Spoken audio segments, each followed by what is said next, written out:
Iran Israel की जंग का 10वां दिन आज दोनों देशों की तरफ से ताबड़तोड़ हमले जारी। ईरान ने इजरायल के कई शहरों में दागी मिसाइलें। ईरानी हमलों को रोकने में इजरायल नाकाम। जंग को लेकर अमेरिका की भूमिका पर उठ रहे सवाल। कई देशों ने इस जंग को लेकर इजरायल की है निंदा। यूएनएससी की आपात बैठक में भी इजरायल पर लगे अंतरराष्ट्रीय कानून के उल्लंघन के आरोप। ईरान इजरायल जंग को लेकर बुलाई गई इस्लामिक सहयोग संगठन यानी ओआईसी की बैठक का दूसरा दिन आज इस्तांबुल में सदस्य देशों के विदेश मंत्रियों की हो रही बैठक। ईरान इजरायल की जंग को रोकने की उठ रही मांग। ओआईसी ने ईरान पर हमले के लिए इजरायल की कड़ी निंदा की। तुर्की के विदेश मंत्री हाकर फिदान ने मुस्लिम देशों से इजरायल ईरान जंग में की ईरान का साथ देने की अपील। इजरायल से भारतीयों को निकालेगा ऑपरेशन सिंधु। आज से शुरू होंगी स्पेशल फ्लाइट। ईरान इजरायल के बीच चल रहे वॉर की वजह से वहां फंसे भारतीय नागरिकों की सुरक्षा के लिए सरकार ने उठाया कदम। भारत सरकार ने लॉन्च किया ऑपरेशन सिंधु। भारतीय छात्रों, मजदूरों और केयर गिवर्स को सुरक्षित निकालने के लिए लगाए स्पेशल प्लेन। सुबह 6 बजे से शुरू होगा ऑपरेशन और 24 जून तक चलेगा ये ऑपरेशन। सुबह 6 बजे से 8 बजे तक चलाई जाएंगी स्पेशल फ्लाइट्स। विदेश मंत्रालय ने सुरक्षा के किए सभी पुख्ता इंतजाम। छत्तीसगढ़ दौरे पर केंद्रीय मंत्री अमित शाह कई अहम कार्यक्रमों में करेंगे शिरकत। सुरक्षा से जुड़े तमाम मुद्दों पर करेंगे चर्चा। बीएसएफ कैंप जाएंगे शाह। छत्तीसगढ़ में एनएफएसयू का भूमि पूजन करेंगे गृह मंत्री। इस मौके पर राज्य के वरिष्ठ अधिकारी और केंद्रीय प्रतिनिधि भी रहेंगे मौजूद। अलग अलग विकास कार्यों के उद्घाटन एवं शिलान्यास कार्यक्रम में लेंगे हिस्सा। शाह नारायणपुर में बीएसएफ कैंप का करेंगे दौरा। सुरक्षा और नक्सल मुद्दों पर चर्चा करेंगे गृह मंत्री। नक्सल अभियान पर करेंगे मंथन। गांव का करेंगे भ्रमण। ग्रामीणों से भी करेंगे संवाद।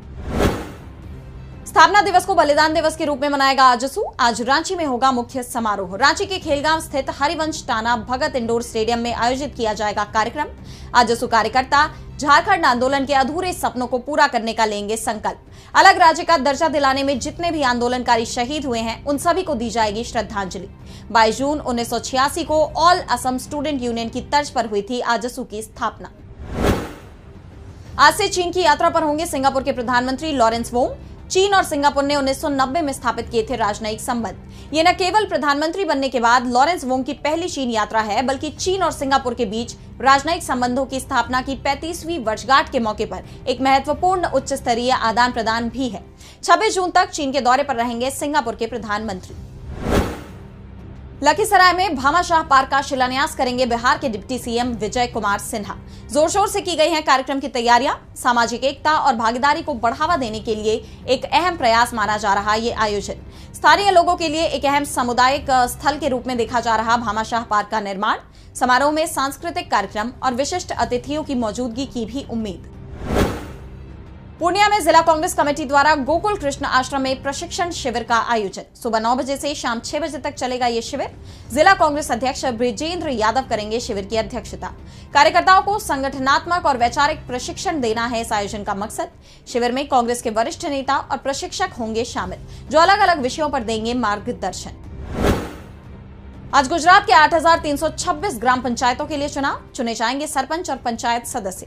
इन चुनावों में अन्य पिछड़ा वर्ग यानी ओबीसी के लिए 27% आरक्षण होगा लागू, जो 2023 में जावेरी आयोग की सिफारिश पर है आधारित। सुबह 7 बजे से शाम 6 बजे तक होगी वोटिंग। 25 जून को होगी काउंटिंग। 2 साल की देरी के बाद हो रहे ये चुनाव। ओबीसी आरक्षण से जुड़े मुद्दे की वजह से हुई है देरी।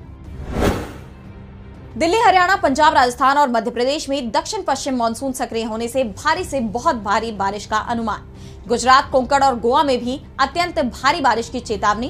पूर्वोत्तर भारत में जारी रहेगी बारिश, जबकि बिहार और झारखंड में हल्की से मध्यम बारिश का अनुमान। उत्तर प्रदेश में लखनऊ समेत कई जिलों में मानसून का दिखेगा असर।